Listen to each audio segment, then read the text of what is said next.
ओम श्री गणेशाय नमः। ओम नमः शिवाय। दक्ष यज्ञ का समाचार पा सती का शिव से वहां चलने के लिए अनुरोध। दक्ष के शिवद्रोह को जानकर भगवान शिव की आज्ञा से देवी सती का पिता के यज्ञ मंडप की ओर शिवगणों के साथ प्रस्थान।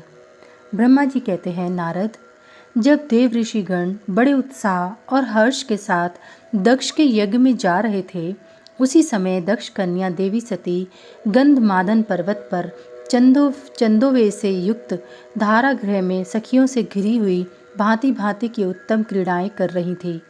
प्रसन्नतापूर्वक क्रीड़ा में लगी हुई देवी सती ने उस समय रोहिणी के साथ दक्ष यज्ञ में जाते हुए चंद्रमा को देखा। देखकर वे अपनी हितकारिणी प्राण प्यारी श्रेष्ठ सखी विजया से बोली, मेरी सखियों में श्रेष्ठ प्राण प्रिय विजय, जल्दी जाकर पूछ तो आ, ये चंद्रदेव रोहिणी के साथ कहाँ जा रहे हैं। सती के इस प्रकार आज्ञा देने पर विजया तुरंत उनके पास गई और उनसे यथोचित शिष्टाचार के साथ पूछा, चंद्रदेव, आप कहाँ जा रहे हैं। विजया का यह प्रश्न सुनकर चंद्रदेव ने अपनी यात्रा का उद्देश्य आदरपूर्वक बताया। दक्ष के यहाँ होने वाले यज्ञोत्सव आदि का सारा वृतांत कहा। वह सब सुनकर विजया बड़ी उतावली के साथ देवी के पास आई और चंद्रमा ने जो कुछ कहा था वह सब उसे कह सुनाया। उसे सुनकर कालिका सती देवी को बड़ा विस्मय हुआ। अपने यहाँ सूचना न मिलने का क्या कारण है, यह बहुत सोचने विचारने पर भी उनकी समझ में नहीं आया। तब उन्होंने पार्षदों से घिरे अपने स्वामी भगवान शिव के पास आकर भगवान शंकर से पूछा। सती बोली, प्रभु, मैंने सुना है कि मेरे पिताजी के यहाँ कोई बहुत बड़ा यज्ञ हो रहा है, उसमें बहुत बड़ा उत्सव होगा, उसमें सब देव ऋषि एकत्र हो रहे हैं। देवेश्वर, पिताजी के उस महान यज्ञ में चलने की रुचि आपकी क्यों नहीं हो रही है। इस विषय में जो बात हो वह सब मुझे बताइए। महादेव, सुहृदों का यह धर्म है कि वे सुहृदों के साथ मिले जुले। यह मिलन उनके महान प्रेम को बढ़ाने वाला होता है। अतः प्रभु मेरे स्वामी, आप मेरी प्रार्थना मानकर सर्वथा प्रयत्न करके मेरे साथ पिताजी की यज्ञशाला में आज ही चलिए। सती की यह बात सुनकर भगवान महेश्वर देव, जिनका हृदय दक्ष के वाक बाणों से घायल हो चुका था, मधुर वाणी में बोले, देवी, तुम्हारे पिता दक्ष मेरे विशेष द्रोही हो गए हैं। जो प्रमुख देवता और ऋषि अभिमानी, मूढ़ और ज्ञान शून्य हैं, वे ही सब तुम्हारे पिता के यज्ञ में गए हैं। जो लोग बिना बुलाए दूसरे के घर जाते हैं, वे वहाँ अनादर पाते हैं, जो मृत्यु से भी बढ़कर कष्टदायक है। अतः प्रिय, तुमको और मुझको तो विशेष रूप से दक्ष के यज्ञ में नहीं जाना चाहिए, क्योंकि वहाँ हमें बुलाया नहीं गया है। यह मैंने सच्ची बात कही है। महात्मा महेश्वर के ऐसा कहने पर सती रोषपूर्वक बोली, शंभो, आप सबके ईश्वर हैं, जिनके जाने से यज्ञ सफल होता है। उन्हीं आपको मेरे दुष्ट पिता ने इस समय आमंत्रित नहीं किया। प्रभु, उस दुरात्मा का अभिप्राय क्या है, वह सब मैं जानना चाहती हूँ। साथ ही वहाँ आए हुए संपूर्ण दुरात्मा देवर्षियों के मनोभाव का भी मैं पता लगाना चाहती हूँ। अतः प्रभु, मैं आज ही पिता के यज्ञ में जाती हूँ। नाथ महेश्वर, आप मुझे वहाँ जाने की आज्ञा दे दें। देवी सती की ऐसा कहने पर सर्वज्ञ, सर्वदृष्टा, सृष्टिकर्ता एवं कल्याण स्वरूप साक्षात भगवान रुद्र उनसे इस प्रकार बोले। शिव ने कहा, उत्तम व्रत का पालन करने वाली देवी, यदि इस प्रकार तुम्हारी रुचि वहाँ अवश्य जाने के लिए हो गई है, तो मेरी आज्ञा से तुम शीघ्र अपने पिता के यज्ञ में जाओ। यह नंदी वृषभ सुसज्जित है। तुम एक महारानी के अनुरूप राजोपचार साथ ले सादर इस पर सवार हो बहुसंख्यक प्रमथगणों के साथ यात्रा करो। प्रिय, इस विभूषित वृषभ पर आरूढ़ हो। रुद्र के इस प्रकार आदेश देने पर सुंदर आभूषणों से अलंकृत सती देवी जब सब साधनों से युक्त हो पिता के घर की ओर चली। परमात्मा शिव ने उन्हें सुंदर वस्त्र, आभूषण तथा परम उज्ज्वल छत्र, चामर आदि महाराजोचित उपचार दिए। भगवान शिव की आज्ञा से 60,000 रुद्रगण बड़ी प्रसन्नता और महान उत्साह के साथ कौतूहल पूर्वक सती के साथ गए। उस समय वहाँ यज्ञ के लिए यात्रा करते समय सब ओर महान उत्सव होने लगा। महादेव जी के गणों ने शिवप्रिया सती के लिए बड़ा भारी उत्सव रचाया। वे सभी गण कौतूहलपूर्ण कार्य करने तथा सती और शिव के यश को गाने लगे। शिव के प्रिय और महान वीर प्रमथ गण प्रसन्नतापूर्वक उछलते कूदते चल रहे थे। जगदम्बा के यात्रा काल में सब प्रकार से बड़ी भारी शोभा हो रही थी। उस समय जो सुखद जय जयकार आदि का शब्द प्रकट हुआ, उससे तीनों लोग गूंज उठे। अध्याय 28 समाप्त। यज्ञशाला में शिव का भाग न देखकर सती के रोषपूर्ण वचन। दक्ष द्वारा शिव की निंदा सुन दक्ष तथा देवताओं को धिक्कार फटकार कर सती द्वारा अपने प्राण त्याग का निश्चय। ब्रह्मा जी कहते हैं, नारद, दक्ष कन्या सती उस स्थान पर गई जहाँ वह महान प्रकाश से युक्त यज्ञ हो रहा था। वहाँ देवता, असुर और मुनींद्र आदि के द्वारा कौतूहलपूर्ण कार्य हो रहे थे।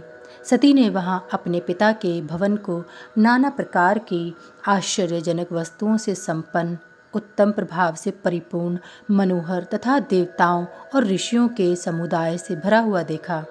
देवी सती भवन के द्वार पर जाकर खड़ी हुईं और अपने वाहन नंदी से उतरकर अकेली ही शीघ्रतापूर्वक यज्ञशाला के भीतर चली गईं। सती को आई देख उनकी यशस्विनी माता अस्किनी, वीरिणी ने और बहनों ने उनका यथोचित आदर सत्कार किया, परंतु दक्ष ने उन्हें देखकर भी कुछ आदर नहीं किया तथा उन्हीं के भय से शिव की माया से मोहित हुए दूसरे लोग भी उनके प्रति आदर का भाव न दिखा सके। मुने, सब लोगों के द्वारा तिरस्कार प्राप्त होने से सती देवी को बड़ा विस्मय हुआ, तो भी उन्होंने अपने माता पिता के चरणों में मस्तक झुकाया। उस यज्ञ में सती ने विष्णु आदि देवताओं के भाग देखे, परंतु शंभु का भाग उन्हें कहीं नहीं दिखाई दिया। तब सती ने दुस्सह क्रोध प्रकट किया। वे अपमानित होने पर भी रोष से भरकर सब लोगों की ओर क्रूर दृष्टि से देखती और दक्ष को जलाती हुई सी बोली। सती ने कहा, प्रजापते, आपने परम मंगलकारी भगवान शिव को इस यज्ञ में क्यों नहीं बुलाया, जिनके द्वारा यह संपूर्ण चराचर जगत पवित्र होता है, जो स्वयं ही यज्ञवेत्ताओं में श्रेष्ठ, यज्ञ के अंग, यज्ञ की दक्षिणा और यज्ञकर्ता यजमान हैं। उन भगवान शिव के बिना यज्ञ की सिद्धि कैसे हो सकती है? अहो, जिनके स्मरण करने मात्र से सब कुछ पवित्र हो जाता है, उन्हीं के बिना किया हुआ यह सारा यज्ञ अपवित्र हो जाएगा। द्रव्य, मंत्र आदि, हव्य और कव्य, ये सब जिनके स्वरूप हैं, उन्हीं भगवान शिव के बिना इस यज्ञ का आरंभ कैसे किया गया? क्या आपने भगवान शिव को सामान्य देवता समझकर उनका अनादर किया है? आज आपकी बुद्धि भ्रष्ट हो गई है, इसलिए आप पिता होकर भी मुझे अधम जच रहे हैं। अरे, ये विष्णु और ब्रह्मा आदि देवता तथा मुनि अपने प्रभु भगवान शिव के आए बिना इस यज्ञ में कैसे चले आए? ऐसा कहने के बाद शिव स्वरूपा परमेश्वरी सती भगवान विष्णु, ब्रह्मा, इंद्र आदि सब देवताओं को तथा समस्त ऋषियों को बड़े कड़े शब्दों में फटकारा। ब्रह्मा जी कहते हैं, नारद, इस प्रकार क्रोध से भरी हुई जगदम्बा सती ने वहाँ व्यथित हृदय से अनेक प्रकार की बातें कही। श्री विष्णु आदि समस्त देवता और मुनि जो वहाँ उपस्थित थे, सती की बात सुनकर चुप रह गए। अपनी पुत्री के ऐसे वचन सुनकर कुपित हुए दक्ष ने सती की ओर क्रूर दृष्टि से देखा और इस प्रकार कहा। दक्ष बोले, भद्रे, तुम्हारे बहुत कहने से क्या लाभ? इस समय यहाँ तुम्हारा कोई काम नहीं है। तुम जाओ या ठहरो, यह तुम्हारी इच्छा पर निर्भर है। तुम यहाँ आई ही क्यों? समस्त विद्वान जानते हैं कि तुम्हारे पति शिव अमंगल रूप हैं। वे कुलीन भी नहीं हैं, वेद से बहिष्कृत हैं और भूतों, प्रेतों तथा पिशाचों के स्वामी हैं। वे बहुत ही कुवेश धारण किए रहते हैं, इसलिए रुद्र को इस यज्ञ के लिए नहीं बुलाया गया। बेटी, मैं रुद्र को अच्छी तरह जानता हूँ, अतः जानबूझकर ही मैंने देव ऋषियों की सभा में उनको आमंत्रित नहीं किया। रुद्र को शास्त्र के अर्थ का ज्ञान नहीं है, वे उद्दंड और दुरात्मा हैं। मुझ मूढ़ पापी ने ब्रह्मा जी के कहने से उनके साथ तुम्हारा विवाह कर दिया था। अतः शुचिस्मते, तुम क्रोध छोड़कर शांत हो जाओ। इस यज्ञ में तुम आ ही गई हो तो स्वयं अपना भाग ग्रहण करो। दक्ष के ऐसा कहने पर उनकी त्रिभुवन पूजिता पुत्री सती ने शिव की निंदा करने वाले अपने पिता की ओर तब जब दृष्टिपात किया तब उनका रोष और भी बढ़ गया। वे मन ही मन सोचने लगी कि अब मैं शंकर जी के पास कैसे जाऊंगी। यदि शंकर जी के दर्शन की इच्छा से वहां गई और उन्होंने यहाँ का समाचार पूछा तो मैं उन्हें क्या उत्तर दूंगी। तदंतर तीनों लोकों की जननी सती रोषावेश से युक्त हो लंबी सांस खींचती हुई अपने दुष्ट हृदय पिता दक्ष से बोली। सती ने कहा, जो महादेव जी की निंदा करता है अथवा जो उनकी होती हुई निंदा को सुनता है, वे दोनों तब तक नरक में पड़े रहते हैं जब तक चंद्रमा और सूर्य विद्यमान हैं। अतः मैं अपने इस शरीर को त्याग दूंगी, जलती आग में प्रवेश कर जाऊंगी। अपने स्वामी का अनादर सुनकर अब मुझे अपने इस जीवन की रक्षा से क्या प्रयोजन। यदि कोई समर्थ हो तो वह स्वयं विशेष यत्न करके शंभु की निंदा करने वाले पुरुष की जीभ को बलपूर्वक काट डाले, तभी वह शिव निंदा श्रवण के पाप से शुद्ध हो सकता है, इसमें संशय नहीं है। यदि कुछ कर सकने में असमर्थ हो तो बुद्धिमान पुरुष को चाहिए कि वह दोनों कान बंद करके वहां से निकल जाए, इससे वह शुद्ध रहता है, दोष का भी भागी नहीं होता, ऐसा श्रेष्ठ विद्वान कहते हैं। इस प्रकार धर्म नीति बताने पर सती को अपने आने के कारण बड़ा पश्चाताप हुआ। उन्होंने व्यथित चित्त से भगवान शंकर के वचन का स्मरण किया। फिर सती अत्यंत कुपित हो दक्ष से, उन विष्णु आदि समस्त देवताओं से तथा मुनियों से वे निडर होकर बोली। सती ने कहा, तात, तुम भगवान शंकर के निंदक हो, इसके लिए तुम्हें पश्चाताप होगा। यहाँ महान दुख भोग कर अंत में तुम्हें यातना भोगनी पड़ेगी। इस लोक में जिनके लिए न कोई प्रिय है न प्रिय, उन निवैर परमात्मा शिव के प्रतिकूल तुम्हारे सिवा दूसरा कौन चल सकता है। जो दुष्ट लोग हैं वे सदा ईर्ष्यापूर्वक यदि महापुरुषों की निंदा करें तो उनके लिए यह कोई आश्चर्य की बात नहीं है, परंतु जो महात्माओं के चरणों की रज से अपने अज्ञान अंधकार को दूर कर चुके हैं, उन्हें महापुरुषों की निंदा शोभा नहीं देती। जिनका शिव यह 2 अक्षरों का नाम कभी बातचीत के प्रसंग से मनुष्य की वाणी द्वारा एक बार भी उच्चारित हो जाए तो वह संपूर्ण पाप राशि को शीघ्र ही नष्ट कर देता है। उन्हीं पवित्र कीर्ति वाले निर्मल शिव से तुम द्वेष करते हो। आश्चर्य है, वास्तव में तुम शिव अशिव अमंगल रूप हो। महापुरुषों के मनरूपी मधुकर ब्रह्मानंद में रस का पान करने की इच्छा से जिनके स्वार्थदायक चरण कमलों का निरंतर सेवन किया करते हैं, उन्हीं से तुम मूर्खतावश द्रोह करते हो। जिन्हें तुम नाम से शिव और काम से अशिव बताते हो, उन्हें क्या तुम्हारे सिवा दूसरे विद्वान नहीं जानते। ब्रह्मा आदि देवता, सनक आदि मुनि तथा अन्य ज्ञानी क्या उनके स्वरूप को नहीं समझते। उदार बुद्धि वाले भगवान शिव जटा फैलाए, कपाल धारण किए, शमशान में भूतों के साथ प्रसन्नतापूर्वक रहते तथा भस्म एवं नरमुंडों की माला धारण करते हैं। इस बात को जानकर भी जो मुनि और देवता उनके चरणों से गिरे हुए निर्माल्य को बड़े आदर के साथ अपने मस्तक पर चढ़ाते हैं, इसका क्या कारण है। यही कि वे भगवान शिव ही साक्षात परमेश्वर हैं। प्रवृत्ति यज्ञ यज्ञादि और निवृत्ति शम दम आदि 2 प्रकार के कर्म बताए गए हैं। मनीषी पुरुषों को उनका विचार करना चाहिए। वेद में विवेचन पूर्वक उनके रागी और विरागी 2 प्रकार के अलग अलग अधिकारी बताए गए हैं।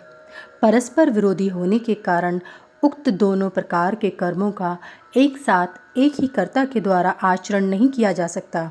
भगवान शंकर तो परब्रह्म परमात्मा हैं, उनमें इन दोनों ही प्रकार के कर्मों का प्रवेश नहीं है। उन्हें कोई कर्म प्राप्त नहीं होता, उन्हें किसी भी प्रकार के कर्म करने की आवश्यकता नहीं है। पिताजी, हमारा ऐश्वर्य अव्यक्त है, उसका कोई लक्षण व्यक्त नहीं है। सदा आत्मज्ञानी महापुरुष ही उसका सेवन करते हैं। तुम्हारे पास वह ऐश्वर्य नहीं है।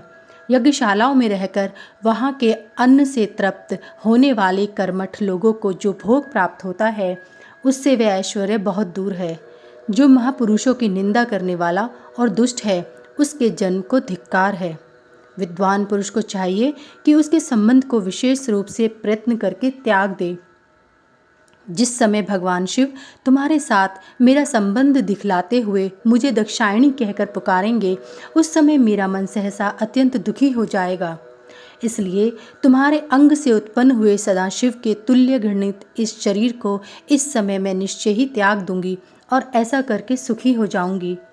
हे देवताओं, हे मुनियों, तुम सब लोग मेरी बात सुनो। तुम्हारे हृदय में दुष्टता आ गई है। तुम लोगों का ये कर्म सर्वथा अनुचित है। तुम सब लोग मूढ़ हो, क्योंकि शिव की निंदा और कलह तुम्हें प्रिय है।